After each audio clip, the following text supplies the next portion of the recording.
vous polluez, vous tuez les baleines. Mais comment ça on tue les baleines? Les baleines sont à plus de 1000 km de chez nous, on est en Alsace. Mais dis-moi Théo, c'est vrai ce que raconte Dorian? Et oui, bien que cela paraisse farfelu, en laissant tourner le moteur d'un véhicule, on peut effectivement tuer des baleines qui vivent à plus de 1000 km. Mais la question que vous vous posez, quel est le rapport entre les baleines et les motos? Et qu'est-ce que l'acidification des océans? Regardons tout cela ensemble. Alors, commençons par le commencement. Comment les motos polluent-elles? Écoutons Célia et Emma. Quand on brûle des combustibles fossiles, dans un moteur de véhicule ou dans une industrie, on rejette du dioxyde de carbone, CO2. Ces molécules restent dans l'air. D'accord, les motos produisent du CO2, mais quel rapport avec l'océan? Bonjour mesdames. Bonjour. Pouvez-vous nous expliquer le rapport entre les océans et les motos? Nous allons dans un premier temps mesurer le pH de l'eau de mer. Pour ce faire, on va verser un peu d'eau de mer dans un bécher. On y plonge ensuite un pH mètre et on y lit sa valeur indiquée. On peut voir que son pH est de 8,1. Nous allons mettre du CO2 dans l'eau de mer à l'aide de la seringue.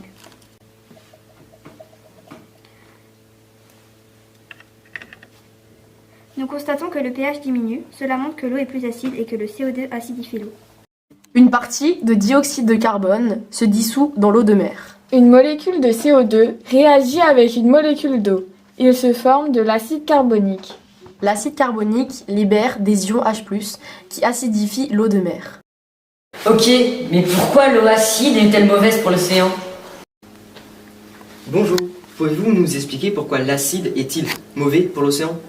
Eh bien, l'acide est mauvais pour les océans car il attaque les coquillages. On peut vous le montrer grâce à une expérience simple.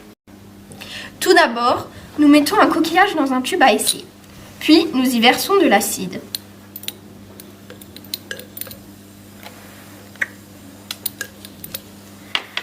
Dans un second tube, nous y mettons un autre coquillage et nous y versons de l'eau. On remarque que dans la solution acide, des bulles apparaissent sur la coquille. Dans le tube avec de l'eau, on voit qu'il n'y a pas de bulles sur la coquille. On peut donc en déduire que la coquille dans la solution acide se fait attaquer, alors que ce n'est pas le cas dans la solution avec de l'eau. Les ions H+, présents dans une eau de mer trop acide, vont réagir avec le calcaire. Il va être progressivement détruit. Pour en savoir plus sur les conséquences de cette acidification sur l'écosystème marin, faisons appel à notre envoyé spécial Anaïs. Bonjour Anaïs. Bonjour Théo, je suis en direct de la Réunion en compagnie de la chercheuse en biologie marine, Léane Lozano. Léane, pouvez-vous nous expliquer les conséquences de l'acidification sur la vie présente dans les océans? Eh bien, nous constatons que l'acidification a des conséquences négatives sur le développement des êtres vivants, tout particulièrement sur le plancton. En effet, dans les océans, il y a des tonnes d'êtres vivants microscopiques, nommés planctons, qui sont parfois des larves d'animaux, comme par exemple l'artimia.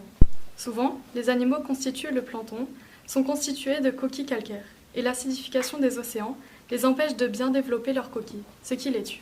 Et quelles vont être les conséquences de leur disparition? Eh bien, le plancton est à la base de la chaîne alimentaire marine, et sa disparition a des conséquences sur toutes les autres espèces. Les poissons, les requins et bien sûr les baleines qui, on le sait, se nourrissent exclusivement de plancton qu'elles consomment en grande quantité. Merci Léane. Et voilà Théo. Comme nous l'a expliqué Madame Lozano, l'acidification a un impact catastrophique sur le plancton. Et sa diminution pourrait avoir des conséquences catastrophiques sur l'écosystème marin. À vous Théo. Merci à notre journaliste pour ses superbes éclaircissements.